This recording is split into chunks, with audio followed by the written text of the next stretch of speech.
Sweetest love I do not go has written by, sweetest love I do not go has written by, तो option number A है Kamala Das, B है John Donne, C है D H Lawrence और D number है Walt Whitman. तो यहाँ पे right answer हो जाएगा ऑप्शन नंबर बी यानी कि जॉन डॉन। चलिए नेक्स्ट क्वेश्चन की ओर बढ़ते हैं। नेक्स्ट क्वेश्चन करा है John Donne was a dash poet, John Donne जो थे वो कहाँ के पोएट थे, कहाँ के कवि थे। तो यहाँ पे राइट आंसर हो जाएगा ऑप्शन नंबर ए यानी कि ब्रिटिश। कहने का मतलब वो इंग्लैंड या यूके के कवि थे।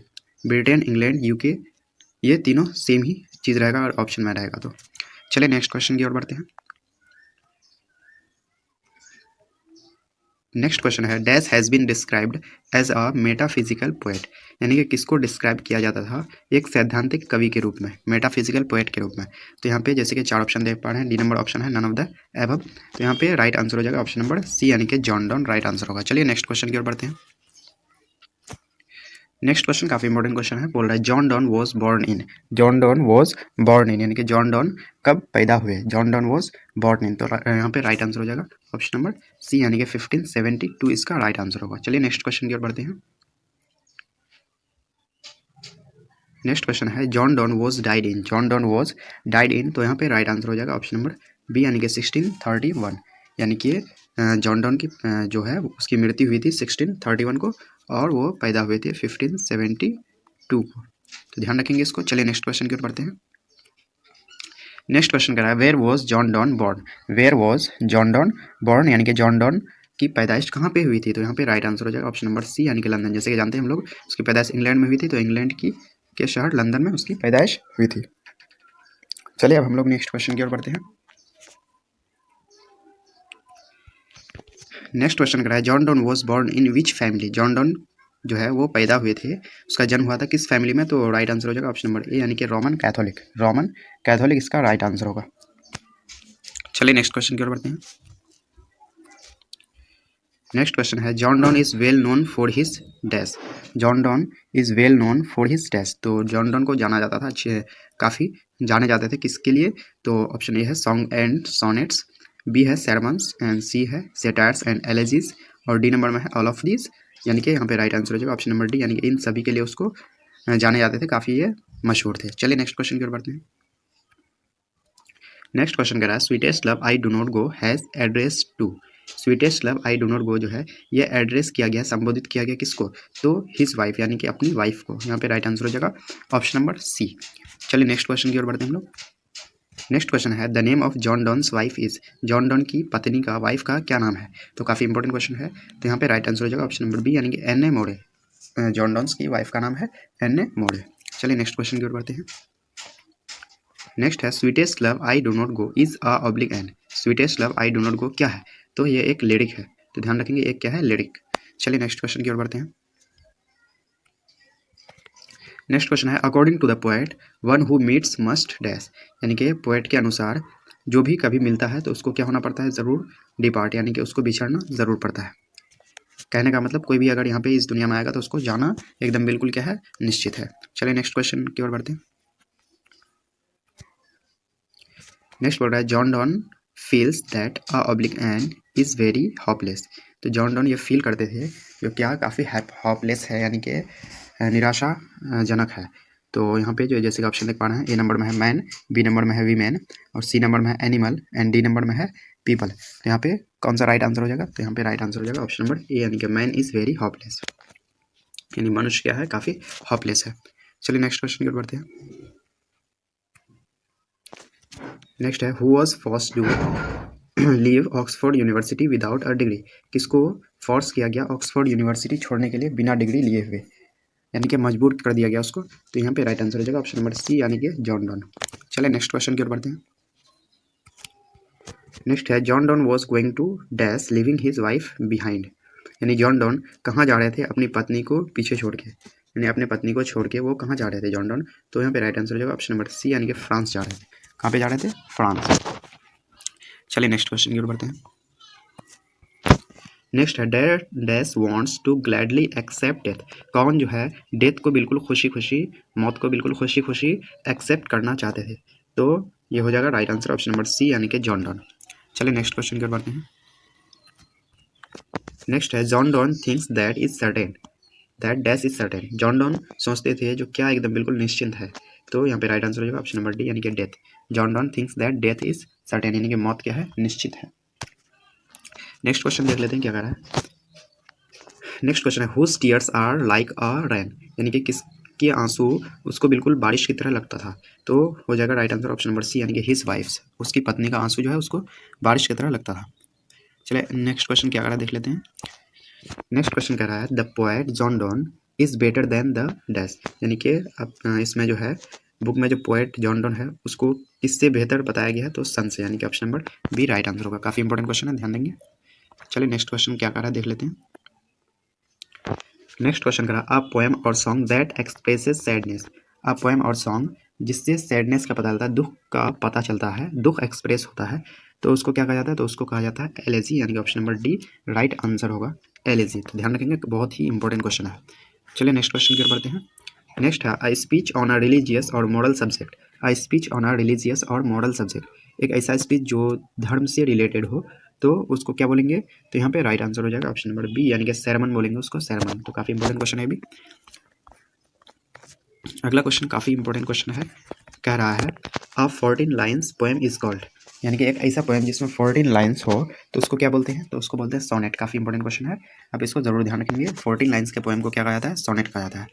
चलिए नेक्स्ट क्वेश्चन देख लेते हैं क्या कह रहा है। नेक्स्ट क्वेश्चन कह रहा है वियरीनेस मीन्स, तो वन वर्ड सब्स्टिट्यूशन में ये यूज़ हो सकता है, वियरीनेस मीन्स, या फिर साइनोनेम्स में भी यूज़ हो सकता है। तो वियरीनेस मतलब होता है थकावट या थकान, तो यहाँ पे राइट आंसर हो जाएगा ऑप्शन नंबर बी यानी कि टायर्डनेस। चलिए नेक्स्ट क्वेश्चन की ओर बढ़ते हैं। नेक्स्ट क्वेश्चन कर रहा है व्हाट डज द वर्ड थी means, what does the word the mean, यानी कि आपके बुक में जो वर्ड दी है उसका क्या मीनिंग है, तो यहाँ पे राइट आंसर हो जाएगा ऑप्शन नंबर डी यानी कि यू। चलिए अगला क्वेश्चन क्या कर रहा है।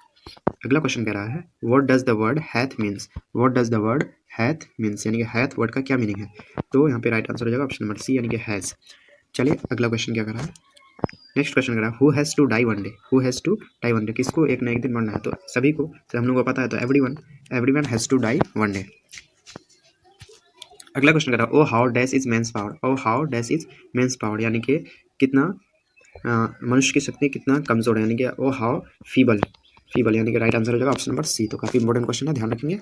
तो यहाँ पे जो है हम लोग पोएट्री सेक्शन के पहला चैप्टर यानी कि sweetest love I do not गो का इंपॉर्टेंट ऑब्जेक्टिव क्वेश्चन को हम लोग कवर कर चुके हैं। अगर आपको वीडियो दोस्तों, अगर अभी तक आप प्रोज और पोएट्री सेक्शन के राइटर्स का नाम याद नहीं किए हैं तो उसके लिए मैं ट्रिक का वीडियो बना चुका हूँ, तो आप उसको प्लेलिस्ट में जाकर के देख सकते हैं, आपके लिए काफ़ी हेल्पफुल होगा, बिल्कुल भी याद रखने में किसी भी तरह की कोई परेशानी नहीं होगी।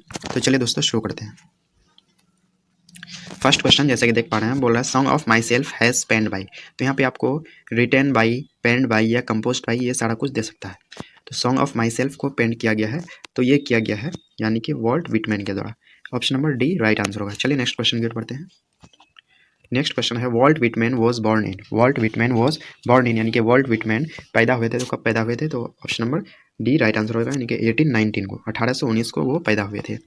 चलिए नेक्स्ट क्वेश्चन की ओर बढ़ते हैं। नेक्स्ट है Walt Whitman was died in, Walt Whitman was died in, यानी वॉल्ट विटमैन की मृत्यु हुई थी, तो कब हुई थी, तो यहाँ पे राइट आंसर हो जाएगा ऑप्शन नंबर सी यानी कि 1892 को। चलिए नेक्स्ट क्वेश्चन की ओर बढ़ते हैं। नेक्स्ट है Walt Whitman has belong to, Walt Whitman कहाँ से बिलोंग करते थे, तो वॉल्ट विटमैन बिलोंग करते थे यूएसए से, तो यूएसए के आगे द लगता है, यूके यूनाइटेड किंगडम के आगे भी द लगता है, ये सब ध्यान रखेंगे आप, और यूएसए के भी आगे द लगता है, यूएसएसआर के भी आगे द का यूज़ होता है, तो यहाँ पे हो जाएगा Walt Whitman has belong to तो द यूएसए, तो यूएसए में कहाँ वो पैदा हुए थे, तो न्यूयॉर्क में, ध्यान रखेंगे न्यूयॉर्क सिटी में। चलिए नेक्स्ट क्वेश्चन की ओर बढ़ते हैं। वही क्वेश्चन आगे कह रहा है Walt Whitman was born in which city of the USA, तो यूएसए के किस सिटी में वॉल्ट विटमैन पैदा हुए, तो यहाँ पे राइट आंसर हो जाएगा ऑप्शन नंबर बी यानी कि न्यूयॉर्क सिटी में। चलिए नेक्स्ट क्वेश्चन की ओर बढ़ते हैं।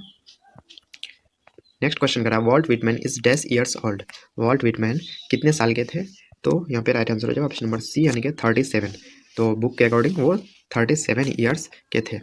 चलिए अब हम लोग नेक्स्ट क्वेश्चन की ओर बढ़ेंगे। तो यहाँ पे काफ़ी इंपॉर्टेंट क्वेश्चन है, कह रहा है who is known as the people's poet, किसको लोगों का कवि कहा जाता था, तो पीपल्स पोएट कहा जाता था किसको, वॉल्ट विटमैन को, यानी कि option number B right answer होगा। चलिए नेक्स्ट क्वेश्चन की ओर बढ़ते हैं।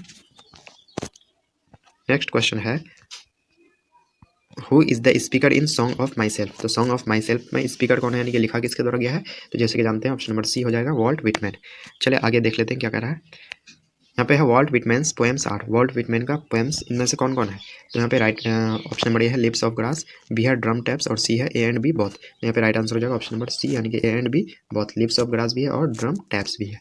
चलिए नेक्स्ट क्वेश्चन की ओर बढ़ते हैं। नेक्स्ट क्वेश्चन है leaves of grass was published in which year. Leaves of grass जो उसका पोएम है वो किस ईयर को पब्लिश हुआ, तो यहाँ पे राइट आंसर हो जाएगा ऑप्शन नंबर बी, यानी कि 1855 को। चलिए नेक्स्ट क्वेश्चन की ओर बढ़ते हैं। नेक्स्ट है drum taps was publish in. Drum taps जो उसका पोएम है वॉल्ट विटमैन का, तो वो कब पब्लिश किया गया, तो यहाँ पे राइट आंसर हो जाएगा ऑप्शन नंबर बी, यानी कि 1865 को। तो ध्यान रखेंगे पहले लिप्स ऑफ ग्रास हुआ था 1855 को, उसके जस्ट 10 ईयर्स आफ्टर क्या हो गया था 1865 में ड्रम टैप्स। चलिए अगला क्वेश्चन देख लेते हैं। नेक्स्ट क्वेश्चन कह रहा है who says every atom of blood is the same in all human beings. यानी किसने कहा जो सभी मनुष्य का जो ब्लड होता है, ब्लड का प्रत्येक कण वो बिल्कुल क्या होता है, सेम होता है। यानी कि सभी मनुष्य के ब्लड का प्रत्येक कण क्या होता है, एवरी एटम क्या होता है, बिल्कुल सेम होता है। तो ये कहते हैं वॉल्ट विटमैन, यानी कि option number D right answer होगा। काफ़ी इंपॉर्टेंट क्वेश्चन है, इसको ध्यान रखेंगे आप लोग। चलिए नेक्स्ट क्वेश्चन की ओर बढ़ते हैं। नेक्स्ट है I celebrate my self and Singh my self. I celebrate my self and Singh my self, यहाँ पे ये किसके द्वारा लिखा गया है, तो सॉन्ग ऑफ माई सेल्फ की तरह ही लगता है ये, तो ये हो गया ऑप्शन नंबर बी, यानी कि वॉल्ट विटमैन के द्वारा।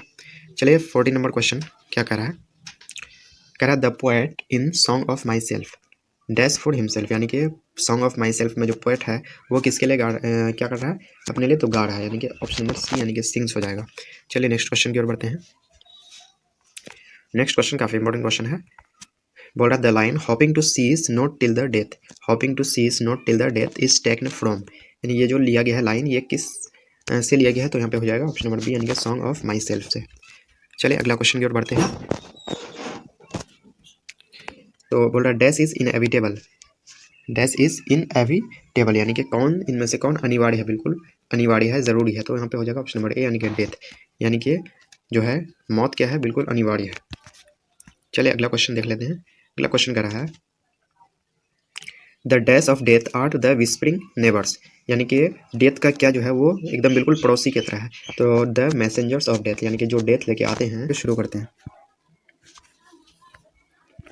फर्स्ट नंबर में है now the leaves are falling fast has composed by.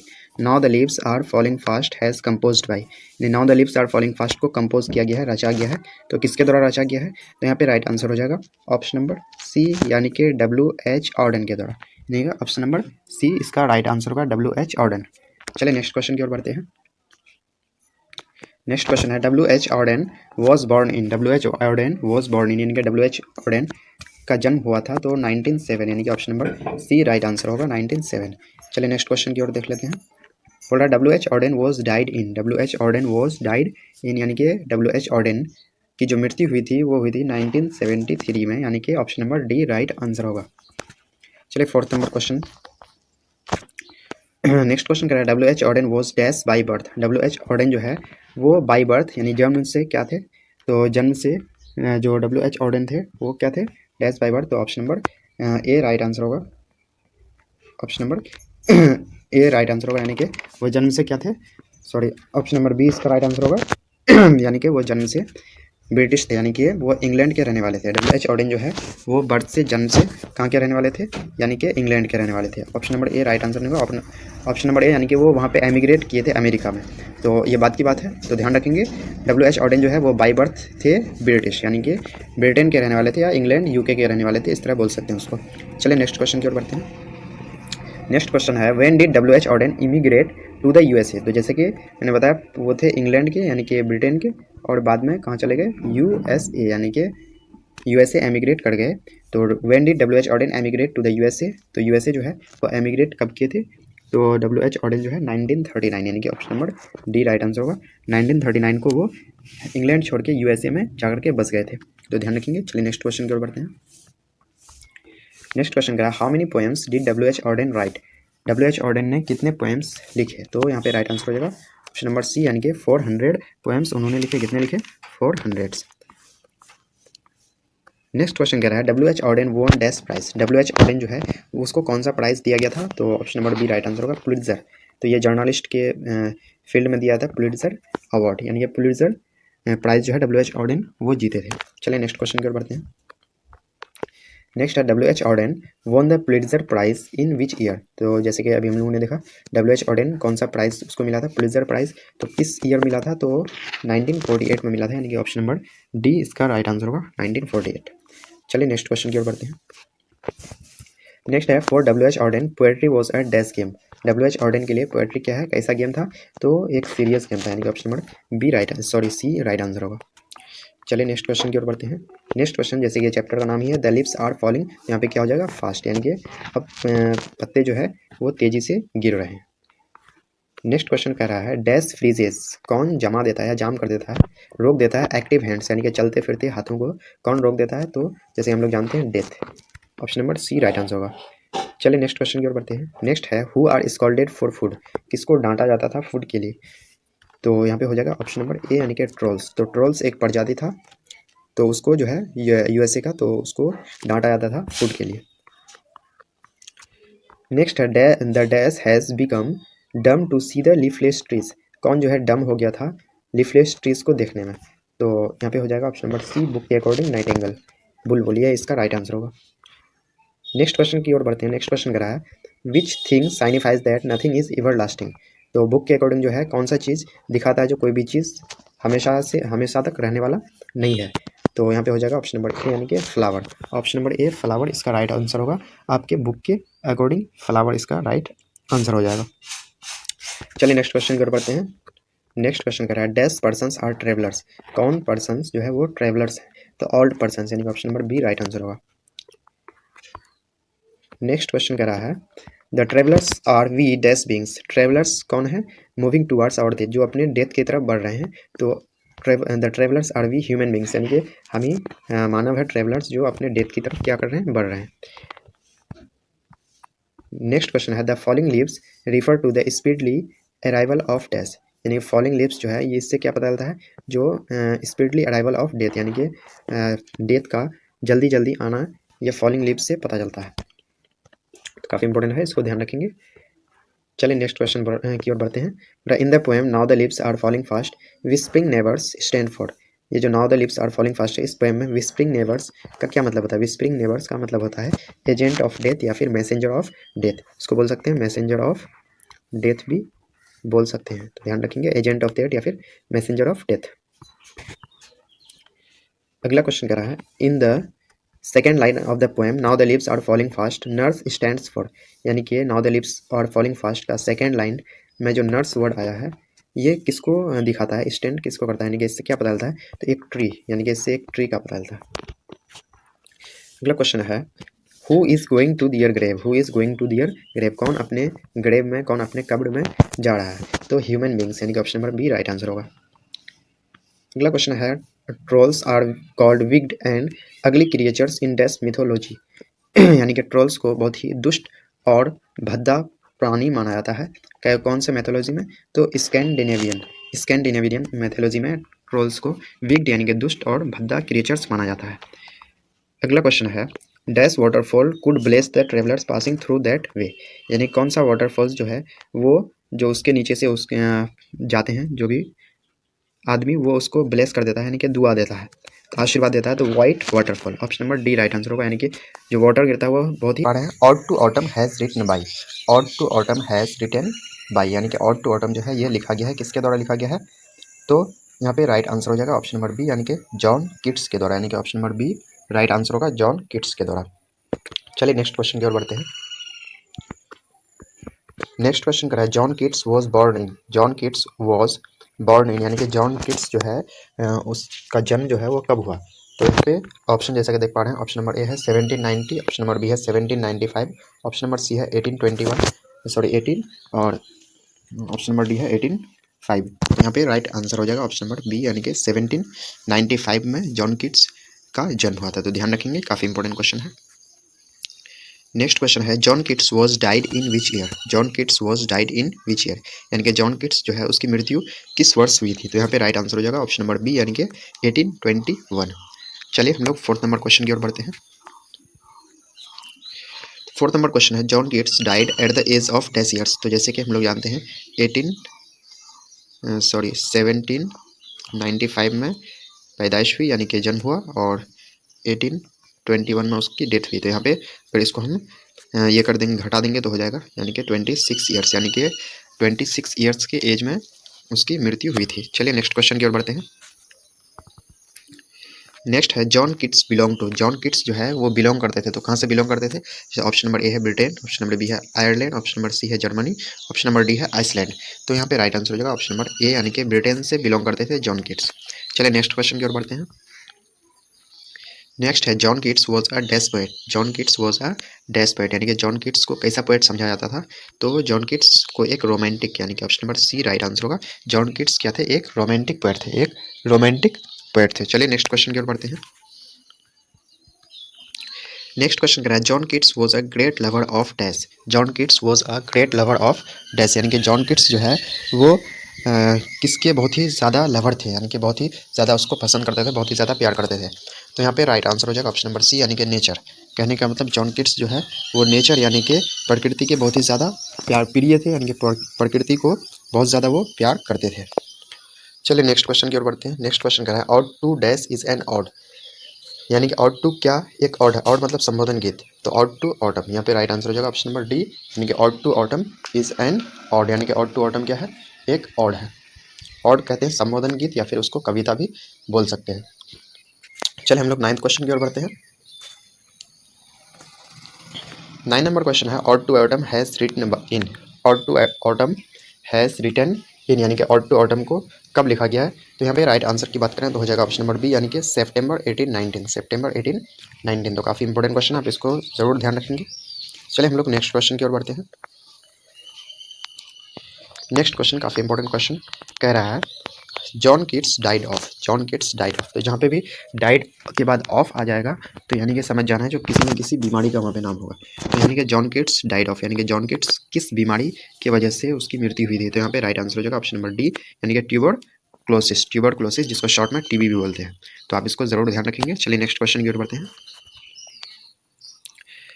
Next question कह रहा है John Keats died in. John Keats died in, यानी कि जॉन कीट्स जो है वो उसकी मृत्यु कहाँ पे हुई थी? तो यहाँ पे राइट आंसर हो जाएगा ऑप्शन नंबर सी, यानी कि रोम में हुई थी।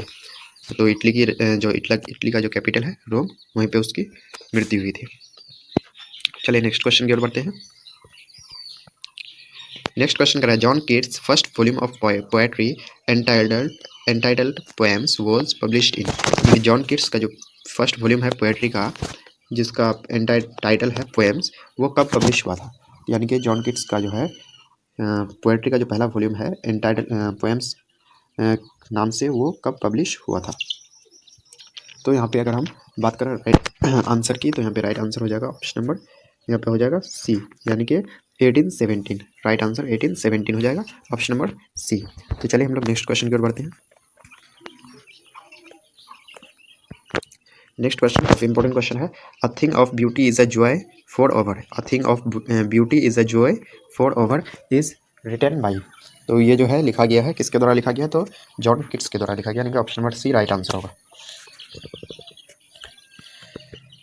नेक्स्ट क्वेश्चन करा Ode to Autumn consist of dash stanzas, यानी कि ऑड टू ऑटम जो है इसमें कितने स्टेंजाज हैं, यानी कि कितने स्टेंजा है इसमें? तो ध्यान रखेंगे 3 स्टेंजा है। ध्यान रखेंगे ऑड टू ऑटम में कितने स्टेंजा है? 3 स्टेंजा है, और हर एक स्टेंजा में 11 लाइन्स है, तो टोटल 33 इसमें लाइन्स होंगे।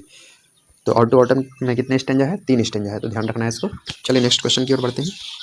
नेक्स्ट क्वेश्चन वही क्वेश्चन करा each stanza of Ode to Autumn consist dash line, यानी कि ऑड टू ऑटम का जो प्रत्येक स्टेंजा है, जैसे हम लोग जानते हैं 3 स्टेंजा है, तो उसमें प्रत्येक स्टेंजा में कितने लाइन्स हैं?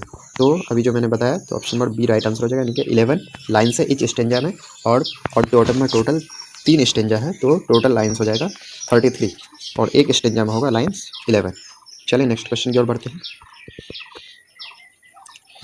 नेक्स्ट क्वेश्चन है the theme of autumn is, यानी कि ऑटम का थीम क्या है? तो option number B right answer होगा, यानी कि स्कैरसिटी, यानी कि कमी। स्कैरसिटी का मतलब होता है कमी, तो ऑटम में क्या होता है? पत्तियों में कमी हो जाती है। चलिए नेक्स्ट क्वेश्चन की ओर बढ़ते हैं। नेक्स्ट क्वेश्चन करा है trees shed their leaves in dash. Trees, जैसे कि हम लोग जानते हैं ट्रीज जो है अपने पत्तियों को झड़ाते हैं। पत्ते को वो कब झड़ाते हैं, यानी कि गिरा देते हैं। तो जैसे कि हम लोग जानते हैं ऑटम में, यानी कि पतझड़ के ऋतु में ट्रीज जो है अपने पत्तियों को गिरा देते हैं। चलिए नेक्स्ट क्वेश्चन की ओर बढ़ते हैं।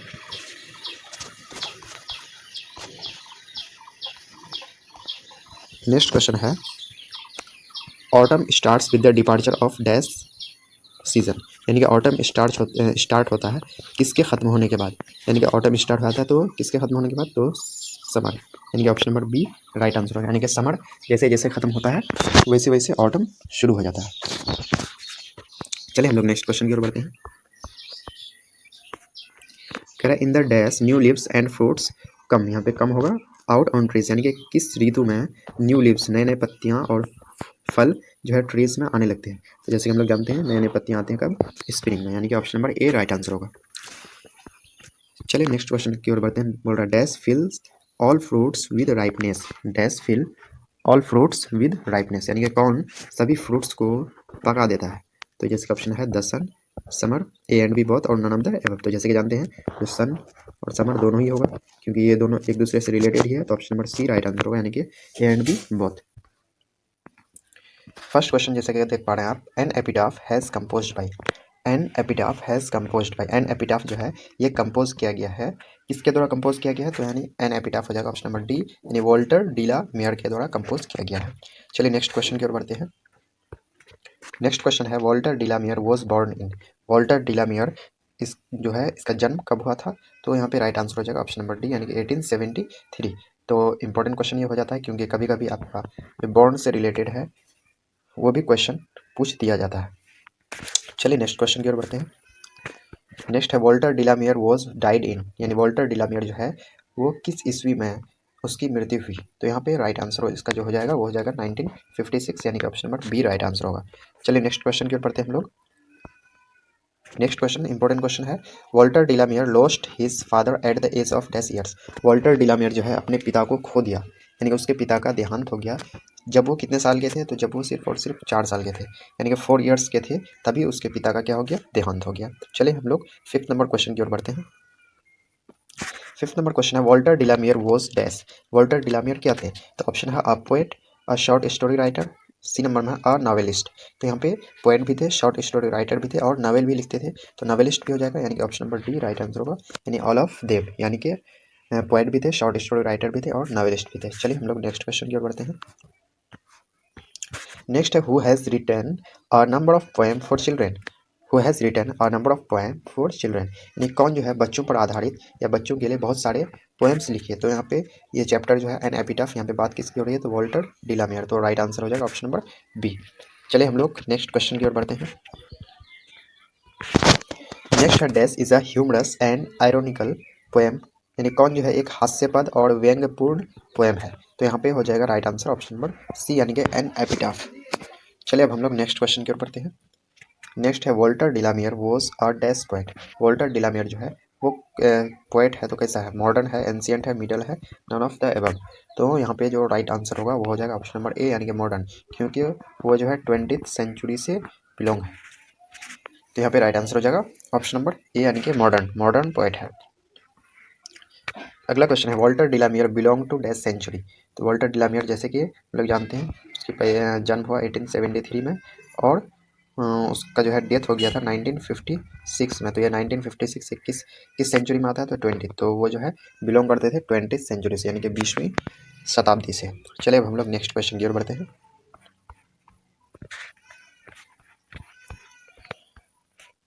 नेक्स्ट क्वेश्चन कह रहा है Walter de la Mare belongs to dash, Walter de la Mare जो है वो बिलोंग करते थे, तो कहाँ से बिलोंग करते थे, तो ऑप्शन नंबर है इंग्लैंड, ऑप्शन नंबर बी है ब्रिटेन और ऑप्शन नंबर सी है यूके, यानी कि यूनाइटेड किंगडम। तो यहाँ पे ये तीनों लगभग में एक ही चीज़ है, तो यहाँ पे राइट आंसर हम लोग का हो जाएगा ऑप्शन नंबर डी, यानी कि ऑल ऑफ द एबव।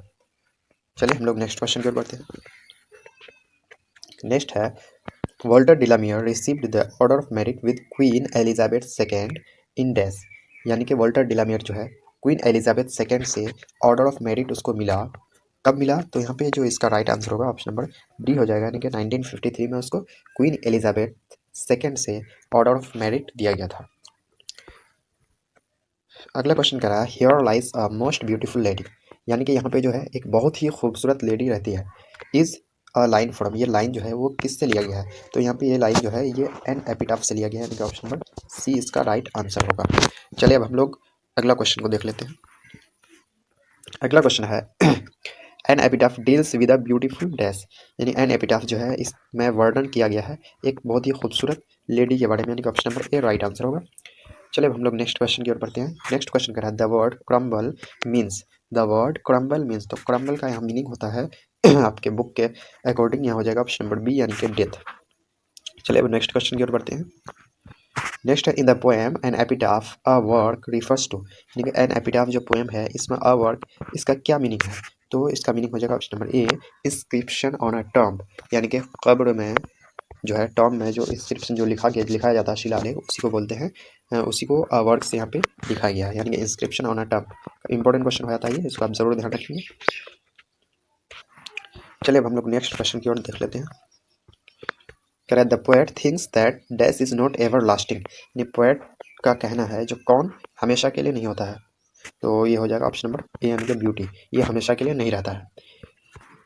अगला क्वेश्चन कह रहा है the poet tells that after his death nobody will dash her, यानी कि हिज बिलव्ड, तो पोएट कहता है जो उसके जो है मृत्यु के बाद कोई भी उसको यानी कि उसके जाने मन को उसके बिलव्ड को क्या नहीं करेगा, तो उसको याद नहीं करेगा, यानी कि option number B right answer होगा रिमेंबर। चलिए अब हम लोग नेक्स्ट क्वेश्चन देख लेते हैं। नेक्स्ट है वेयर डज द लेडी लाई, वो लेडी कहाँ रहती है, तो वो लेडी क्योंकि उसका डेथ हो गया था तो वो कहाँ पे थी, कब्र में, यानी कि एपिटाफ में, जिसको हम लोग कब्र बोलते हैं। ठीक है, चलिए अब हम लोग नेक्स्ट क्वेश्चन की ओर बढ़ते हैं।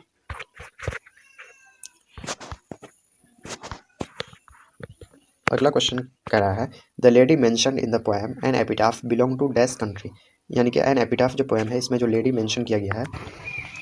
फर्स्ट क्वेश्चन जैसे कि स्क्रीन पे देख पा रहे हैं, पहला क्वेश्चन है the soldier has pend by, the soldier has pend by, यानी कि सोल्जर जो है वो पेंट किया गया है, तो किसके द्वारा पेंट किया गया, तो रूपर्ट ब्रूक के द्वारा, तो इसको बिल्कुल ट्रिक से याद कराया गया है, आप उसको जाकर के प्लेलिस्ट में देख सकते हैं। तो द सोल्जर किसके द्वारा लिखा गया है, तो रूपर्ट ब्रूक के द्वारा। चलिए नेक्स्ट क्वेश्चन की ओर बढ़ते हैं। नेक्स्ट क्वेश्चन है Rupert Brooke was born in, Rupert Brooke was born in, तो यहाँ पे राइट आंसर इसका हो जाएगा ऑप्शन नंबर सी, यानी कि 1887 में रूपर्ट ब्रूक का जन्म हुआ। चलिए हम लोग नेक्स्ट क्वेश्चन की ओर बढ़ते हैं। नेक्स्ट क्वेश्चन कर रहा है Rupert Brooke was died in, Rupert Brooke was died in, यानी कि रूपर्ट ब्रूक जो है उसकी मृत्यु कब हुई, तो यहाँ पे राइट आंसर जो इसका होगा ऑप्शन नंबर बी होगा, यानी कि 1915 को, यानी कि 1915 को रूपर्ट ब्रूक की मृत्यु हुई। चलिए हम लोग अगला क्वेश्चन देख लेते हैं। नेक्स्ट क्वेश्चन करा Rupert Brooke was died of, Rupert Brooke was died of, यानी कि रूपर्ट ब्रूक जो है वो उसकी जो मृत्यु हुई थी वो किसके कारण हुई थी, इस बीमारी के कारण। डाइड ऑफ डाइट के बाद ऑफ आ गया तो यहाँ पे कोई ना कोई बीमारी होगा, तो यहाँ पे राइट आंसर हो जाएगा ऑप्शन नंबर सी सेप्टिसेमिया, इसको बोलते हैं, शॉर्ट में सेप्सिस भी बोलते हैं। इसका मतलब होता है रक्त विषमता, यानी कि रक्त में जहर का मिल जाना, उसको बोलते हैं सेप्टिसेमिया। तो ध्यान रखेंगे, काफ़ी इंपॉर्टेंट क्वेश्चन ये हो जाता है। चलिए अब हम लोग नेक्स्ट क्वेश्चन की ओर बढ़ते हैं। अगला क्वेश्चन करा Rupert Brooke died at the age of dash years, Rupert Brooke जो है जैसे हम लोग जानते हैं 1887 में उसकी पैदाइश हुई, यानी कि उसका जन्म हुआ, और 1915 में उसका डेथ हो गया, यानी कि कितना साल, तो यहाँ पे देख सकते हैं इधर 13 या 12 मान सकते हैं, इधर 15, यानी कि टोटल 27 ईयर्स हो जाएगा। रूपर्ट ब्रूक जो है वो 27 ईयर्स के एज में उसकी मृत्यु हो गई थी। नेक्स्ट क्वेश्चन करा हिज फेमस पोएम्स आर, उसका जो है फेमस पोएम्स तो इनमें से कौन कौन सा है, तो यहाँ पे फर्स्ट में है द पीस, नेक्स्ट है द डेड, उसके बाद सी नंबर में है ब्लू इवनिंग, तो यहाँ पे इसका जो राइट आंसर है ऑप्शन नंबर डी, यानी कि ये तीनों जो है उसका जो फेमस पोएम्स है। तो ध्यान रखेंगे, ऐसा भी क्वेश्चन दे सकता है जो इनमें से कौन रूपर्ट ब्रूक का पोएम नहीं है, तो 3 ऑप्शन इनमें से दे देगा और एक अलग ऑप्शन दे देगा, तो ऐसा भी हो सकता है। चलिए नेक्स्ट क्वेश्चन की ओर बढ़ते हैं। नेक्स्ट क्वेश्चन कर रहा है dash is remembered as a war poet, किसको वॉर पोएट के रूप में रिमेंबर किया जाता है, यानी कि किसको वॉर पोएट के रूप में जाना जाता है, तो यहाँ पे राइट आंसर होगा ऑप्शन नंबर बी, यानी कि रूपर्ट ब्रूक। अगला क्वेश्चन कह रहा है the soldier is a dash poem, the soldier is a dash poem, तो द सोल्जर जो है ये एक वॉर पोएम है। क्या है, वॉर पोएम, यानी कि ये वॉर वाला पोएम है। द सोल्जर नाम ही से पता चलता है सैनिक है, तो ये वॉर वाला पोएम ही होगा। चलिए अगला क्वेश्चन देख लेते हैं। अगला क्वेश्चन कर रहा है Rupert Brooke praises, Rupert Brooke जो है वो प्रेज किया, प्रशंसा किया, किसके बारे में प्रशंसा किया, तो यहाँ पे जो राइट आंसर हो जाएगा ऑप्शन नंबर ए, यानी कि इंग्लैंड के बारे में, क्योंकि वो इंग्लैंड के ही थे इसलिए इंग्लैंड के बारे में वो इसमें प्रशंसा किए। चलिए अब हम लोग 10th नंबर क्वेश्चन देख लेते हैं। 10 नंबर क्वेश्चन कर रहा है the soldier belong to dash, soldier जो है वो जो सैनिक थे वो कहाँ से बिलोंग करते थे, तो वो बिलोंग करते थे इंग्लैंड से, option number B right answer होगा। अगला क्वेश्चन वेरी इंपॉर्टेंट क्वेश्चन, इसको जितना वेरी वेरी बोला जाए उतना कम है, काफ़ी इंपॉर्टेंट क्वेश्चन है। इसमें कह रहा है the poem consisting of dash lines is a sonnet, यानी कि एक ऐसा पोएम जिसमें कितना लाइन हो जो उसको सोनेट कहेंगे हम, यानी कि सोनेट जो होता है उसमें कितना लाइन्स होते हैं, तो उसमें होते हैं 14 लाइन्स, यानी कि option number C right answer होगा। यानी कि एक सोनेट में कितने लाइन्स होते हैं, तो 14 लाइन्स होते हैं। काफ़ी इंपॉर्टेंट क्वेश्चन है। नेक्स्ट क्वेश्चन है the first dash lines are called octave, तो ऑक्टा मतलब होता है 8, यानी कि जो सोनेट है उसमें 14 लाइन्स, उसमें जो पहला जो शुरुआत का जो 8 लाइन्स होता है उसको बोलते हैं ऑक्टेव, यानी कि फर्स्ट 8 लाइन्स, तो राइट आंसर हो जाएगा ऑप्शन नंबर सी। चलिए अब हम लोग नेक्स्ट क्वेश्चन की ओर बढ़ते हैं। नेक्स्ट क्वेश्चन जैसे कि सोनेट में 14 टोटल लाइन्स होते हैं, उसमें 8 लाइन्स ऑक्टेव, तो बचा 6 लाइन्स, तो जो लास्ट 6 लाइन्स है उसको क्या बोलते हैं, सेस्टेड बोलते हैं, यानी कि last 6 lines are known as sestet, यानी कि लास्ट का जो 6 लाइन है उसको क्या कहा जाता है, सेस्टेड कहा जाता है। तो आप इसको ज़रूर ध्यान रखेंगे। चलिए अगला क्वेश्चन देख लेते हैं। नेक्स्ट क्वेश्चन है the images and praises of dash run through both the stanzas, यानी कि जो सोनेट है उसमें 2 स्टेंजा था, एक 8 लाइन का, एक 6 लाइन का। तो इसमें जो है इन दोनों स्टेंजाज में किसके बारे में यहाँ पे प्रशंसा किया गया है, तो किसके बारे में किया गया, इंग्लैंड के बारे में, क्योंकि वो इंग्लैंड से ही बिलोंग करते थे। चलिए अब हम लोग नेक्स्ट क्वेश्चन की ओर देख लेते हैं। Next the poet was a dash, the poet was a dash, poet क्या थे, तो एक सोल्जर थे, यानी कि option number B right answer होगा, सैनिक थे वो। अगला क्वेश्चन की ओर बढ़ते हैं। नेक्स्ट है who was going to foreign country, यानी कि कौन जो है विदेश जा रहे थे, दूसरे देश जा रहे थे, तो कौन जा रहे थे, soldier, option number B right answer होगा। अगला क्वेश्चन कह रहा है the speaker is not afraid of, the speaker is not afraid of, यानी कि स्पीकर को, यानी कि जो सोल्जर है उसको डर नहीं लगता है, डर नहीं लग रहा था किससे, तो डेथ से, option number B right answer होगा। वैसे भी जो सोल्जर होते हैं उसको डेथ से डर नहीं होता है। चलिए अब हम लोग नेक्स्ट क्वेश्चन की ओर बढ़ते हैं। नेक्स्ट है who was the most handsome man of England, who was the most handsome man of England, यानी कि इंग्लैंड का कौन बहुत ही सबसे ज़्यादा खूबसूरत आदमी है, तो यहाँ पे राइट आंसर होगा ऑप्शन नंबर ए, यानी कि रूपर्ट ब्रूक। तो ध्यान रखेंगे ये most handsome man of England Rupert Brooke को कौन कहते हैं, तो W.B. यीट्स कहते हैं, ध्यान रखेंगे W.B. यीट्स कहते हैं। चलिए अगला क्वेश्चन देख लेते हैं। अगला क्वेश्चन कह रहा है who said the poet that you are the most handsome man of England, यानी किसने कहा पोएट को, यानी सैनिक को, जो आप जो हैं इंग्लैंड के मोस्ट हैंडसम मैन हैं, तो कौन कहते हैं, अभी जैसे कि मैंने बताया option number B W.B. Yeats. चलिए अब हम लोग नेक्स्ट क्वेश्चन की ओर बढ़ते हैं। तो कह रहा है the poem dash is a sonnet, the poem dash is a sonnet, यानी कि कौन सा पोएम एक सोनेट है, तो कौन सा है, जिस पोएम के बारे में अभी बात कर रहे हैं, कौन, द सोल्जर, एक क्या है, सोनेट है, यानी कि इसमें टोटल 14 लाइन्स है। चलिए अगला क्वेश्चन देख लेते हैं। अगला क्वेश्चन है the soldier is a dash poem, the soldier is a dash poem, the soldier कैसा पोएम है, तो वॉर पोएम भी है और पैट्रियोटिक भी है, इसलिए option number C right answer हो जाएगा, यानी कि ए एंड बी बहुत इसका राइट आंसर हो जाएगा। यानी कि द सोल्जर जो है वो कैसा पोएम है, तो वॉर पोएम भी है और पैट्रियोटिक पोएम भी है। चलिए अब हम लोग नेक्स्ट क्वेश्चन की ओर बढ़ते हैं। अगला क्वेश्चन कर रहा है द सोल्जर डील्स विद, यानी कि सोल्जर जो है वो डील्स कर रहा है, किससे डील मतलब किसके बारे में वर्णन कर रहा है, तो ये वर्णन कर रहा है ऑप्शन नंबर डी, यानी कि स्कॉटलैंड के बारे में वर्णन कर रहा था। ध्यान रखेंगे ब्रिटेन एक द्वीप है जिसमें एक स्कॉटलैंड है, एक वेल्स है और एक इंग्लैंड है, तो ध्यान रखेंगे ब्रिटेन एक द्वीप है जिसमें स्कॉटलैंड आता है, वेल्स आता है और इंग्लैंड आता है। तो इसमें जो है सोल्जर जो है डील्स कर रहा है, वर्णन कर रहा है, बता रहा है किसके बारे में, स्कॉटलैंड के बारे में, ध्यान रखना है इसको। तो स्कॉटलैंड ब्रिटेन का ही एक पार्ट है।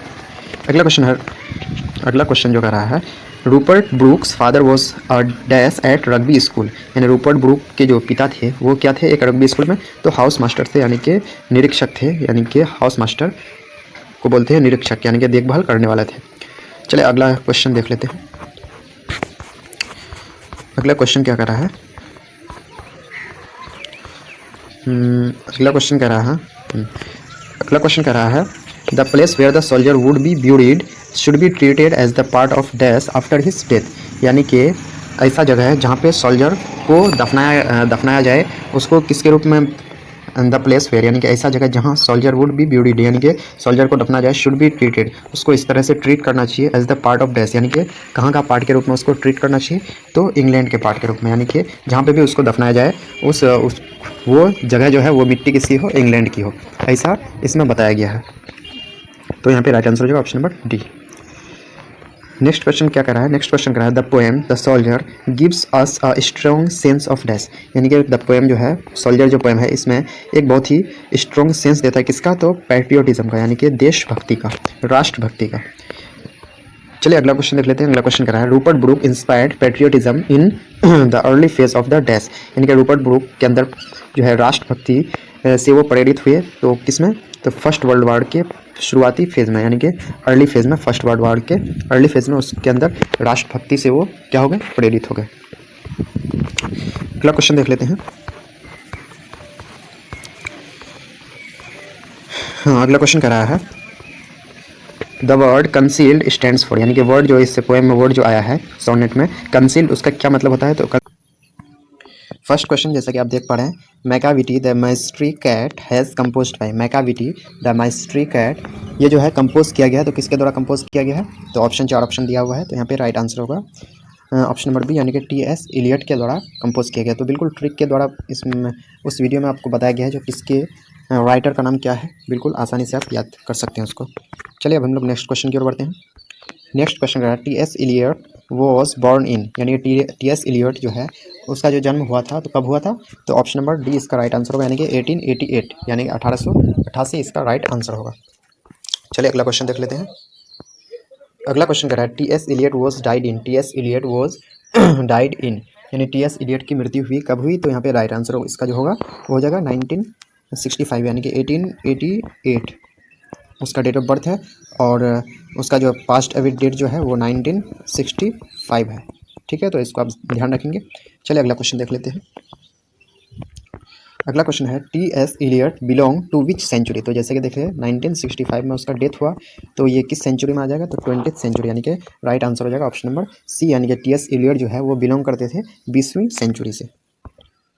अगला क्वेश्चन है थॉमस स्टर्न्स इलियट, यानी कि टी फॉर थॉमस और एस फॉर स्टर्न्स, तो ध्यान रखेंगे टी फॉर थॉमस और एस फॉर स्टर्न्स, यानी पूरा नाम हो गया Thomas Stearns Eliot was a dash poet, यानी कि थॉमस स्टर्न्स इलियट जो थे वो पोएट थे, कहाँ के पोएट थे, तो ये हो जाएगा इसका राइट आंसर अमेरिकन और इंग्लिश, यानी वो बाई बर्थ थे अमेरिकन और बाद में वो इंग्लैंड चले गए थे, तो इसका राइट जो आंसर होगा ऑप्शन नंबर डी हो जाएगा, यानी कि बी एंड सी बोथ, यानी अमेरिकन भी होगा और इंग्लिश भी हो गया।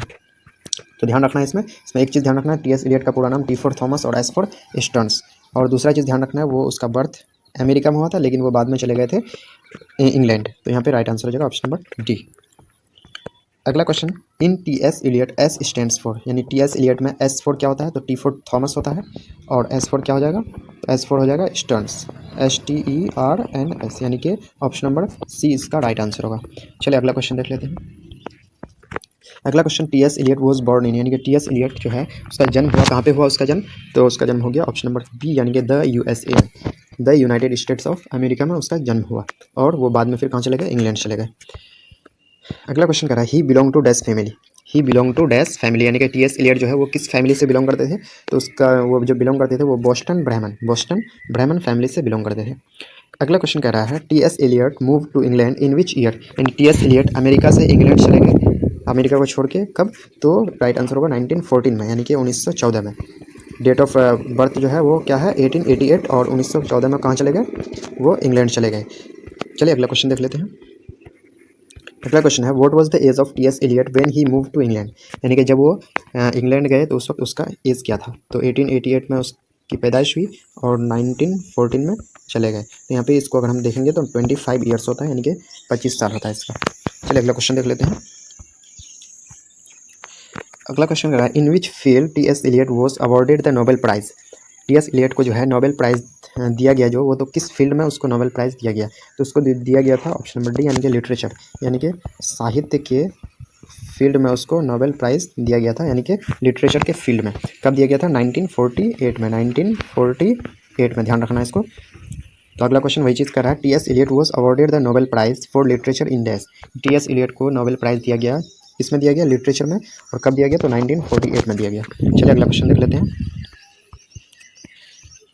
अगर वीडियो आपको अच्छा लगे तो वीडियो को लाइक कर दीजिएगा जरूर। अगला क्वेश्चन कर रहा है T S. Eliot was a dash, T S. Eliot क्या थे, तो एक पोएट थे, वर्ड्स ड्रामेटिस्ट थे, क्रिटिक थे, या फिर ऑल ऑफ द एबव, तो यहाँ पे जो तीनों ऑप्शन है ये सारा सही होगा, यानी कि ऑप्शन नंबर डी इसका राइट आंसर होगा ऑल ऑफ द एबव, तो ध्यान रखिएगा इसको।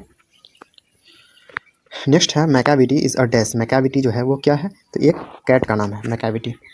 अगला क्वेश्चन कह रहा है जो कि काफ़ी इंपॉर्टेंट क्वेश्चन है।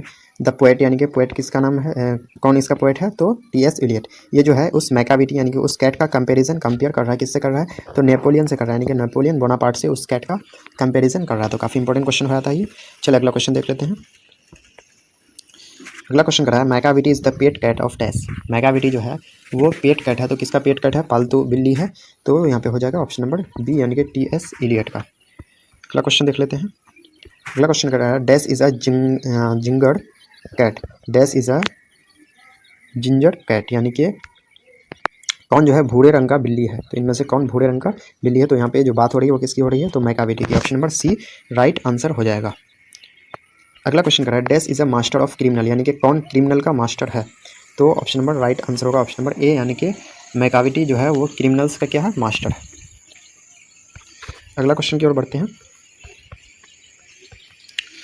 अगला क्वेश्चन कर रहा है मैकाविटी इज कॉल्ड। मैकाविटी को और किस नाम से जाना जाता था, तो ध्यान रखना है the hidden paw. The hidden paw के नाम से भी मैकाविटी को जाना जाता था। अगला क्वेश्चन कर रहा है dash was tall and thin. कौन जो है टॉल यानी कि लंबा और पतला था, तो कौन था, तो मैकाविटी लंबा और क्या था, पतला था। अगला क्वेश्चन काफ़ी इंपॉर्टेंट क्वेश्चन है। कह रहा है मुंगोजेरी एंड ग्रिडेल बोन आर। मुंगोजेरी और ग्रिडेल बोन वो क्या है, तो ये भी क्या है, कैट का ही नाम है। मुंगोजेरी और ग्रिडेल बोन भी किसका नाम है, कैट का ही नाम है। चलिए अगला क्वेश्चन देख लेते हैं। अगला क्वेश्चन कर रहा है Macavity the mystery Cat is a dash. तो Macavity is the mystery Cat क्या है, तो एक ह्यूमरस स्टोरी है, यानी कि ऑप्शन नंबर ए इसका राइट आंसर होगा। ह्यूमरस स्टोरी क्या है, ह्यूमरस स्टोरी है, यानी कि हास्यवद कहानी है, हंसने वाली कहानी है। तो यहाँ पे राइट आंसर हो जाएगा ऑप्शन नंबर ए। अगला क्वेश्चन देख लेते हैं। नेक्स्ट क्वेश्चन करा Macavity is the dash of Scotland yard. तो सबसे पहले समझ लेते हैं स्कॉटलैंड यार्ड क्या होता है। तो इंग्लैंड जो पुलिस है या लंदन पुलिस जो है उसका जो मेन ऑफिस है, मुख्य कार्यालय है, उसी को क्या बोलते हैं, स्कॉटलैंड यार्ड बोलते हैं। तो मैकाविटी जो है वो उस पुलिस के जो कार्यालय था उसके लिए क्या बन गया था, उलझन बन गया था, यानी कि bafflement. Option number A right answer होगा। बैफलमेंट मतलब होता है उलझन। चलिए अगला क्वेश्चन देख लेते हैं। अगला क्वेश्चन क्या कर रहा है, अगला क्वेश्चन कर रहा है Macavity is full of dash. Macavity जो है वो उसके अंदर बिल्कुल भरा हुआ था, क्या भरा हुआ था, डिसीटफुलनेस, यानी कि छल कपट पूरा भरा हुआ था। छल कपट जो है वो पूरा उसके अंदर भरा हुआ था, इसी को बोलते हैं इंग्लिश में डिसीटफुलनेस, धोखेबाजी जिसको बोलते हैं। अगला क्वेश्चन क्या कर रहा है, अगला क्वेश्चन कर रहा है T S. Eliot's important words are. ये टी.एस. इलियट का इंपॉर्टेंट वर्ड्स इनमें से कौन सा है, तो इनमें से जो यहाँ पे तीन ऑप्शन जो दिया हुआ है तीनों है, तो यहाँ पे राइट आंसर हो जाएगा ऑप्शन नंबर डी, यानी कि ऑल ऑफ द अबव। यानी कि द वेस्ट लैंड भी किसका है, टी.एस. इलियट का ही है, जो कि पब्लिश हुआ था 1922 में। 4 क्वार्टर्स भी टी.एस. इलियट का इंपॉर्टेंट वर्क है, पोएम्स है। 1943 में वो पब्लिश हुआ, और एस वेस्टे भी क्या है, उसी का पोएम है। तो ध्यान रखना है, ऐसे ऑप्शन में दे सकता है जो इनमें से कौन टी.एस. इलियट का पोएम नहीं है। तो आप अगर आपको तीनों याद रहेगा तभी आप चौथा को इग्नोर कर सकते हैं, यानी कि उसको टिक कर सकते हैं। चलिए अगला क्वेश्चन देख लेते हैं। अगला क्वेश्चन जो है वो कह रहा है, अगला क्वेश्चन कह रहा है the mystery cat has taken from his collection called. यानी कि जो मैकाविटी द मिस्ट्री कैट है ये उसके किस कलेक्शन से लिया गया है। तो काफ़ी इंपॉर्टेंट क्वेश्चन हो जाता है ये पूछा भी जा चुका है। तो द मिस्ट्री कैट जो है ये लिया गया है, तो option number B old possums book of practical cats. Old possum books of practical cats, इस बुक से ये मैकाविटी द मिस्ट्री कैट कह रहा है fire hammed has written by, यानी फायर हैम्ड को लिखा गया है, तो किसके द्वारा लिखा गया है, तो ये राइट आंसर जो इसका होगा ऑप्शन नंबर सी, यानी कि केकी एन दारूवाला के द्वारा इसको लिखा गया है। तो बिल्कुल उस ट्रिक वाले वीडियो में बिल्कुल इसको ट्रिक के द्वारा बताया गया है। चलिए अगला क्वेश्चन देख लेते हैं।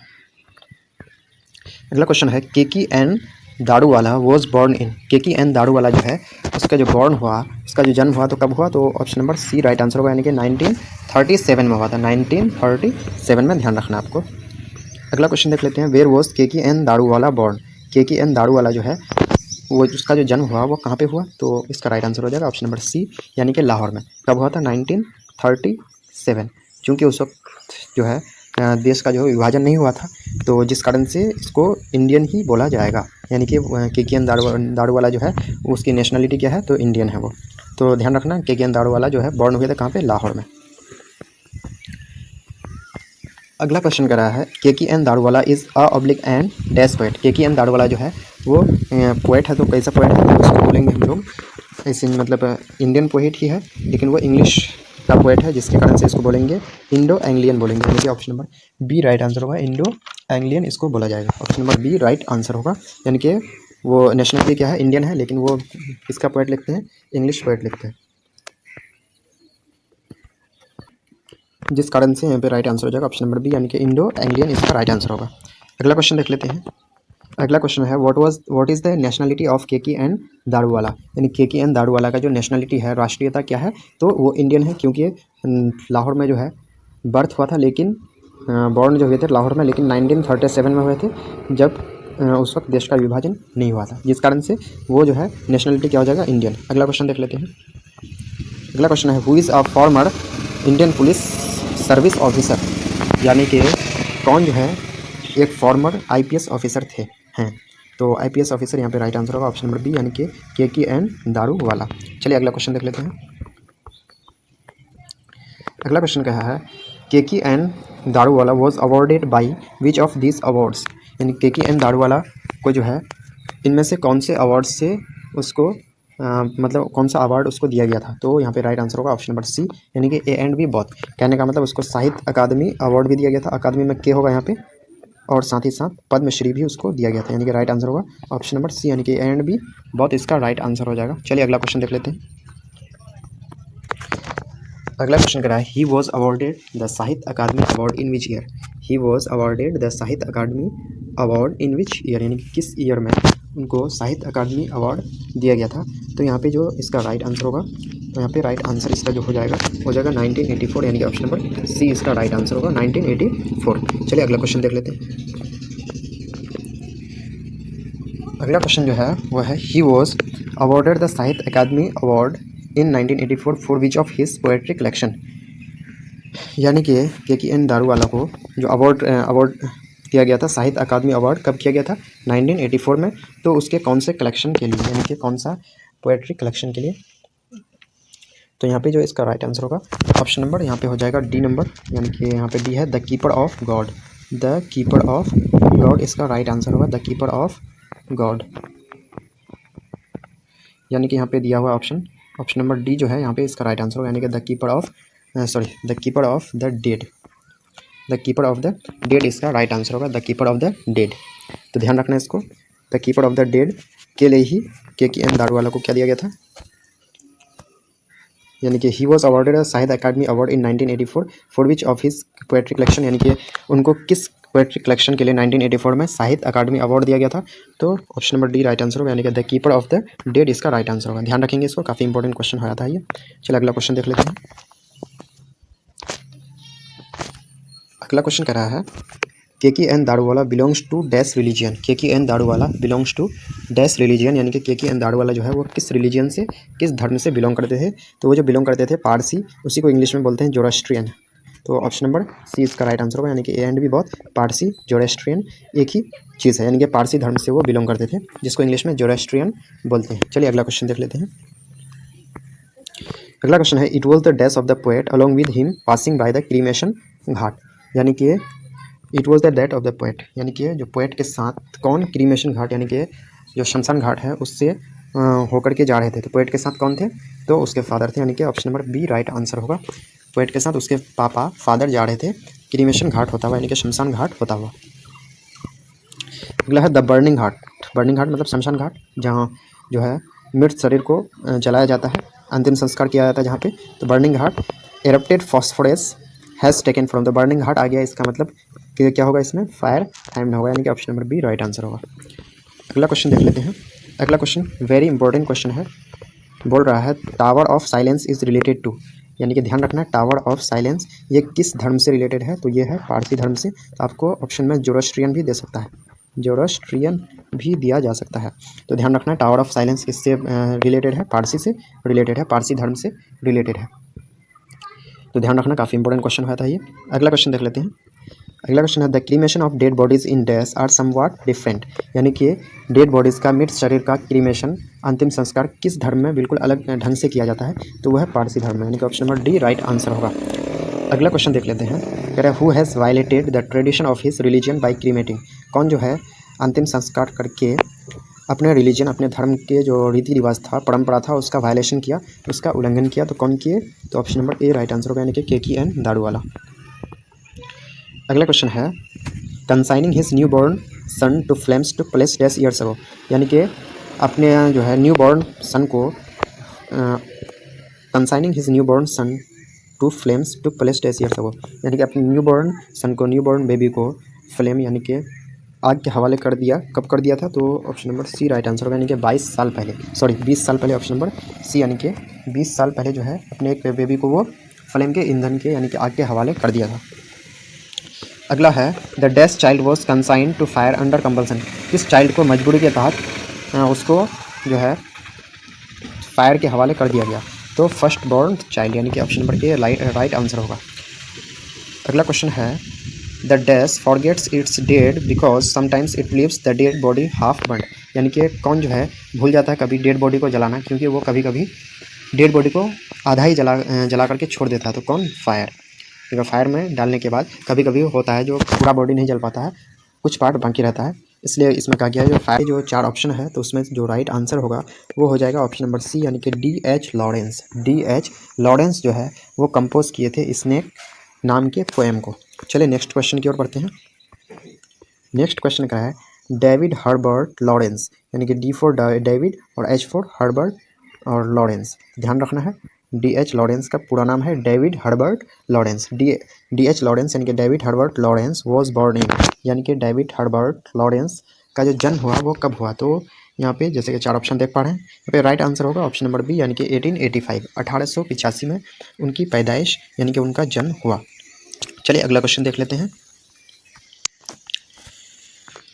थर्ड नंबर क्वेश्चन है DH Lawrence was died in. DH Lawrence was died in. DH Lawrence की मृत्यु हुई तो कब हुई? तो यहाँ पे राइट आंसर होगा ऑप्शन नंबर डी, यानी कि 1930, यानी कि 1930 में उनकी मृत्यु हुई थी। चलिए अगला क्वेश्चन देख लेते हैं। अगला क्वेश्चन कर रहा है DH Lawrence died of. DH Lawrence की जो मृत्यु हुई थी वो किस बीमारी के कारण हुई थी? तो यहाँ पे हो जाएगा ट्यूबरक्लोसिस, यानी कि जिसको शॉर्ट में TB बोलते हैं। ऑप्शन नंबर ए इसका राइट आंसर होगा। DH लॉरेंस की जो मृत्यु हुई वो किससे हुई? तो TB से हुई, ट्यूबरक्लोसिस से हुई। अगला क्वेश्चन देख लेते हैं। अगला क्वेश्चन है DH Lawrence belong to dash. DH Lawrence जो है वो कहाँ से बिलोंग करते थे? DH लॉरेंस कहाँ से बिलोंग करते थे? तो यहाँ पे राइट आंसर इसका जो होगा ऑप्शन नंबर डी, यानी कि ब्रिटेन। DH लॉरेंस कहाँ से बिलोंग करते थे? ब्रिटेन से बिलोंग करते थे। चलिए अगला क्वेश्चन देख लेते हैं। अगला क्वेश्चन कर रहा है DH Lawrence was dash. DH Lawrence was dash. DH Lawrence क्या थे?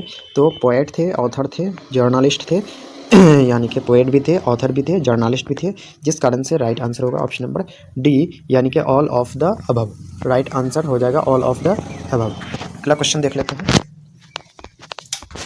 अगला क्वेश्चन रहा his important works are. His important works are यानी कि उनका, यानी कि DH लॉरेंस का जो इंपॉर्टेंट वर्क है तो कौन सा है? तो सन्स एंड लवर्स जो कि पब्लिश हुआ 1913 में, वीमेन इन लव जो कि पब्लिश हुआ 1920 में, द रेनबो जो पब्लिश हुआ 1915 में।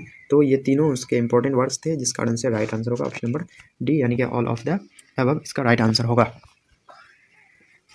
यानी कि राइट आंसर होगा ऑल ऑफ द अबव। तो यहाँ पे ध्यान रखेंगे ये तीनों उनके इंपॉर्टेंस वर्ड्स थे, उन इंपॉर्टेंट बुक्स थे। तो ध्यान रखना है, आपको ऐसा भी क्वेश्चन दे सकता है जो इनमें से कौन DH लॉरेंस का इंपॉर्टेंट वर्क नहीं है, तो यहाँ पे 3 ऑप्शन इनमें से दे देगा और चौथा कोई दूसरा दिया जा सकता है। तो आपको अगर ये तीनों याद रहेगा तभी आप टिक लगा पाएंगे। चलिए अगला क्वेश्चन देख लेते हैं। नेक्स्ट क्वेश्चन है the poet had gone to water trough. Trough मतलब गर्थ या फिर गड्ढा उसको बोल सकते हैं हम आम भाषा में, गर्थ होता है trough. The poet had gone यानी कि पोएट गया टू वाटर ट्रफ, वाटर के गर्थ में, वाटर के गड्ढे में, टू ड्रिंक तो क्या करने के लिए? टू ड्रिंक वाटर यानी कि वाटर पीने के लिए वहाँ पे गए थे। अगला क्वेश्चन देख लेते हैं। अगला क्वेश्चन है a dash is mention in the poem snake. यानी कि पोएम स्नेक जो है इसमें किस चीज़ के, किस ट्री के बारे में मेंशन किया गया, बताया गया है? तो एक कैरोब ट्री के बारे में बताया गया। Option number B right answer होगा। कैरोब ट्री जो है वो पी यानी कि मटर फैमिली का ही एक ट्री होता है, तो ध्यान रखना है इसको, कैरोब ट्री के बारे में उसमें बताया गया है। अगला क्वेश्चन है it was a dash day when the poet saw snake. तो ज़्यादातर जो स्नेक है वो गर्मी के दिन में ही देखा जाता है इधर उधर जाते हुए। तो it was a hot day यानी कि कैसा दिन था? गर्मी का दिन था जब पोएट जो है स्नेक को देखे थे। अगला क्वेश्चन है the poet had a dash to fill with, यानी कि पोएट के पास क्या था उसको भरने के लिए एक पिचर था। पिचर मतलब पिचकारी उसको कह सकते हैं, या फिर घड़ा, घड़ा इसको बोल सकते हैं, घड़ा या मटका था क्या करने के लिए, भरने के लिए। तो ध्यान रखना है इसको। चलिए हम लोग नेक्स्ट क्वेश्चन की ओर देख लेते हैं। नेक्स्ट क्वेश्चन, हाँ तो यहाँ पे क्या था, पिचर यानी कि घड़ा या फिर मटका था। अगला क्वेश्चन है the poet was wearing dash, the poet was wearing dash, यानी कि पोएट क्या पहने हुए थे, तो वो पहने हुए थे पायजामा, यानी कि option number C right answer होगा। पोएट जो है वो क्या पहने हुए थे, पायजामा पहने हुए थे। तो ध्यान रखना है। चलिए अगला क्वेश्चन देख लेते हैं। अगला है a snake appears on a trough of the dash to sip water, एक स्नैक देखा गया था किसके ट्रफ में, एक स्नैक देखा गया था ट्रफ में डैश टू सिप वाटर, यानी किसके द्वारा देखा गया था, तो पोएट के द्वारा। अगला क्वेश्चन देख लेते हैं।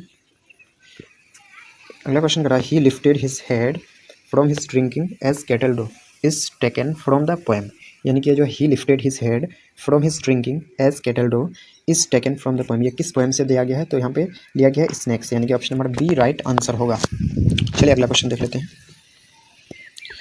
नेक्स्ट क्वेश्चन करा द पोएट D.H. लॉरेंस यानी David Herbert Lawrence tells about a dash in the poem Snake, यानी कि D.H. लॉरेंस जो है ये स्नैक पोएम में किसके बारे में बता रहा है, तो यहाँ पे एक ब्लैक कोबरा के बारे में बता रहा है, यानी कि option number B right answer होगा। ब्लैक कोबरा जो है इसके बारे में इसमें बताया गया है।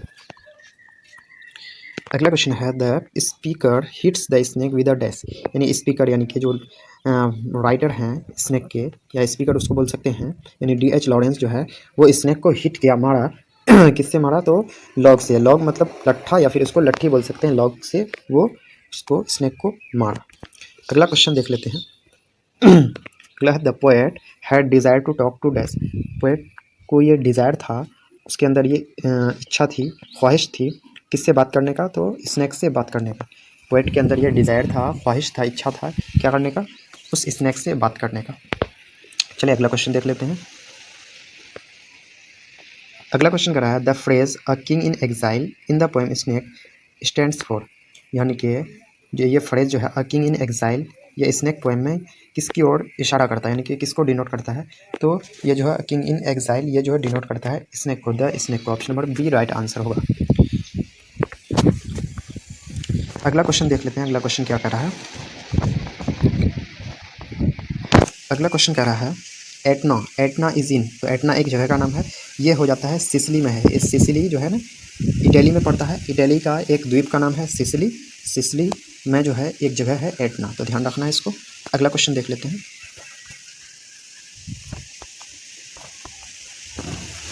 अगला क्वेश्चन क्या कह रहा है। अगला क्वेश्चन कह रहा है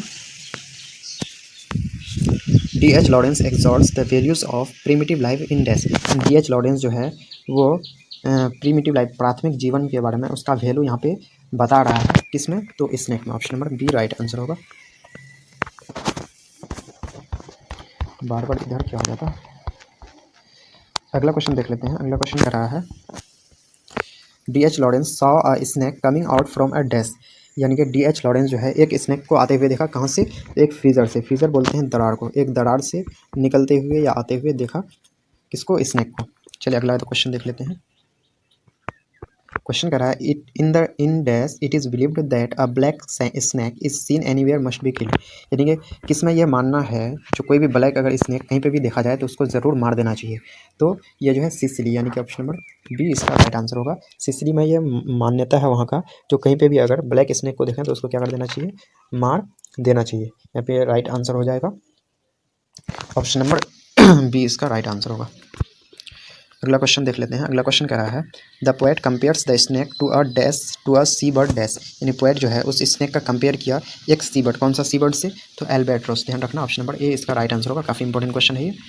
तो चलिए क्वेश्चन आपकी स्क्रीन पे जैसा कि देख पा रहे हैं, my grandmother's house has compose by, my grandmother's house has compose by, यानी कि माई ग्रैंड मदर हाउस को कंपोज किया गया है, तो किसके द्वारा कंपोज किया गया है, तो जैसे कि ऑप्शन नंबर ए है मनोहर मालगांवकर, ऑप्शन नंबर बी है आर के नारायण, ऑप्शन नंबर सी है कमला दास और ऑप्शन नंबर डी है D.H. लॉरेंस। तो यहाँ पे राइट आंसर होगा ग्रैंड मदर्स हाउस को कंपोज किया गया है कमला दास के द्वारा। तो बिल्कुल आपको ट्रिक के द्वारा इसको बताया गया है ये एक वीडियो में, जो कि प्रोज और पोएट्री सेक्शन का दो वीडियो है। एक प्रोज का है और एक पोएट्री सेक्शन का है, जिसमें आपको बिल्कुल ट्रिक के द्वारा बताया गया है। उसको आप जाकर के प्ले लिस्ट में देख सकते हैं। तो चलिए दोस्तों नेक्स्ट क्वेश्चन की ओर बढ़ते हैं। नेक्स्ट क्वेश्चन क्या है, Kamala Das was born in. Kamala Das was born in यानी कि कमला दास का जो है जन्म हुई थी, कब हुई थी कमला दास का जन्म? तो राइट आंसर हो जाएगा ऑप्शन नंबर डी, यानी कि मार्च 31 यानी कि 31 मार्च 1934 को कमला दास का जन्म हुआ था, 31 मार्च 1934 को। चलिए नेक्स्ट क्वेश्चन की ओर बढ़ते हैं। नेक्स्ट क्वेश्चन है, Kamala Das was died in. Kamala Das was died in यानी कि कमला दास की जो है मृत्यु कब हुई? तो 31 मई को हुई थी, यानी कि 31 मई 2009, यानी कि 31 मई 2009 को कमला दास की मृत्यु हो गई थी। चलिए नेक्स्ट क्वेश्चन की ओर बढ़ते हैं। नेक्स्ट है, she was died in which city of India. She was died यानी कि उसकी मृत्यु हुई थी इंडिया के किस सिटी में? तो इंडिया के पुणे सिटी में, यानी कि जो महाराष्ट्र में है पुणे, वहीं पे उसकी मृत्यु हुई थी, यानी कि कमला दास की। चलिए अगला क्वेश्चन देख लेते हैं। अगला क्वेश्चन है, Kamala Das was a oblique and dash poet. तो कमला दास जो है वो एक इंडियन पोएट है। कमला दास जो है वो एक इंडियन पोएट थी, यानी कि इंडियन राइट आंसर होगा। चलिए अगला क्वेश्चन देख लेते हैं। अगला क्वेश्चन है, Kamala Das was an Indian dash poet. तो Indian English poet Kamala Das, जैसे कि देख पा रहे हैं क्या है, कमला दास क्या है? इंडियन इंग्लिश पोएट है, यानी कि right answer option number B होगा। अगला क्वेश्चन है, Kamala Das was belong to dash. Kamala Das was belong to dash. तो कमला दास जो है वो बिलोंग करती थी केरला से, यानी कि option number C right answer होगा। काफ़ी इंपॉर्टेंट क्वेश्चन है, केरला से बिलोंग करती थी कमला दास। अगला क्वेश्चन देख लेते हैं। अगला क्वेश्चन क्या है, कमला दास वॉज डैश। तो कमला दास पोएट भी थी, नॉवेलिस्ट भी थी, शॉर्ट स्टोरी राइटर भी थी। तो आंसर हो जाएगा ऑप्शन नंबर डी, यानी कि all of the above. Poet भी है, novelist and short story writer, right answer होगा ऑप्शन नंबर डी। चलिए अगला क्वेश्चन देख लेते हैं। अगला क्वेश्चन क्या है, when did Kamala Das shortlisted for the Nobel prize in literature. तो ध्यान रखना, कमला दास को शॉर्ट लिस्ट किया गया था नोबेल प्राइज़ के लिए। ध्यान रखना, दिया नहीं गया था, सिर्फ उसको लिस्ट में नाम शॉर्ट लिस्ट किया गया था, यानी कि उसको लिस्ट में उसका नाम दिया गया था। हाँ, किस फील्ड में? लिटरेचर में। तो कब नोबेल प्राइज़ के लिए शॉर्ट लिस्ट किया गया था? तो यहाँ पे राइट आंसर होगा 1984, यानी कि ऑप्शन नंबर सी इसका राइट आंसर हो जाएगा। तो ध्यान रखना, इसको काफ़ी इंपॉर्टेंट क्वेश्चन है। ध्यान रखना, नोबेल प्राइज़ कमला दास को दिया नहीं गया था, सिर्फ शॉर्ट लिस्ट किया गया था। जिस तरह से महात्मा गांधी को भी बहुत बार पीस के फील्ड में नोबेल प्राइज़ के लिए बहुत बार शॉर्ट लिस्ट किया गया था। चलिए अगला क्वेश्चन देख लेते हैं। अगला क्वेश्चन है, Kamala Das was awarded Sahitya Akademi award इन।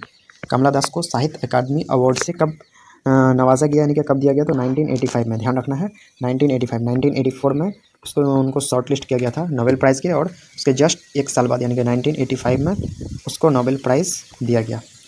तो ऑप्शन नंबर बी 1985 में उसको साहित्य अकादमी अवार्ड दिया गया। 1985 option number B right answer होगा। अगला क्वेश्चन देख लेते हैं। अगला क्वेश्चन क्या है, my grandmother's house. My grandmother's house is a oblique an. तो माई ग्रैंड मदर हाउस क्या है? एक ऑटोबायोग्राफी है जो उसके द्वारा खुद लिखा गया है। तो क्या है? ऑटोबायोग्राफी। ध्यान रखना, काफ़ी इंपॉर्टेंट क्वेश्चन है। अगला क्वेश्चन देख लेते हैं। अगला क्वेश्चन क्या कर रहा है? अगला क्वेश्चन कर रहा है, my grandmother's house was publish in. My grandmother house जो है वो पब्लिश हुआ कब, हो गया कब किया गया था उसको पब्लिश? तो यहाँ पे राइट आंसर हो जाएगा ऑप्शन नंबर डी, यानी कि 1965 में उसको पब्लिश किया गया था माई ग्रैंड मदर हाउस को। तो काफ़ी इंपॉर्टेंट क्वेश्चन है ये भी। चलिए अगला क्वेश्चन देख लेते हैं। अगला क्वेश्चन है, कमला दास फर्स्ट बुक ऑफ पोएट्री। कमला दास के पोएट्री का पहला बुक का क्या नाम था? तो उसका नाम था समर इन कोलकाता, यानी कि summer in Calcutta, summer in Calcutta. इसका राइट आंसर होगा। काफ़ी इंपॉर्टेंट क्वेश्चन है। अगला क्वेश्चन देख लेते हैं। अगला है, her second book of poetry is. उसका जो है पोएट्री का सेकेंड बुक का क्या नाम है? तो उसका सेकेंड बुक का नाम है the descendant. The descendant, descendant मतलब होता है वंशज। क्या होता है? वंशज। तो उसका पोएट्री का सेकेंड बुक का नाम ये था, द डिसेंडेंट। चलिए अगला क्वेश्चन देख लेते हैं। अगला क्वेश्चन है, her autobiography published in. Her autobiography published in. तो उसका जो ऑटोबायोग्राफी है वो पब्लिश हुआ था 1976 में। ऑप्शन नंबर डी इसका राइट आंसर होगा। अगला है, Kamala Das is talking about her dash who is dead now. Kamala Das जो है इस पोएम में टॉक कर रही है, बात कर रही है किसके बारे में? तो अपने ग्रैंड मदर यानी कि अपने दादी के बारे में बात कर रही है, जो कि अब क्या हो चुकी है? मर चुकी है। अगला है, the house sent into silence due to death of the dash. यानी कि हाउस जो है बिल्कुल हाउस में सन्नाटा छा गया था। कब? किस कारण से? क्योंकि उस जो है वीमेन का क्या हो गया था, यानी कि उसकी दादी का क्या हो गया था? डेथ हो गया था। ऑप्शन नंबर बी इसका राइट आंसर होगा। अगला क्वेश्चन कह रहा है, she noticed a dash behind the door of the bedroom.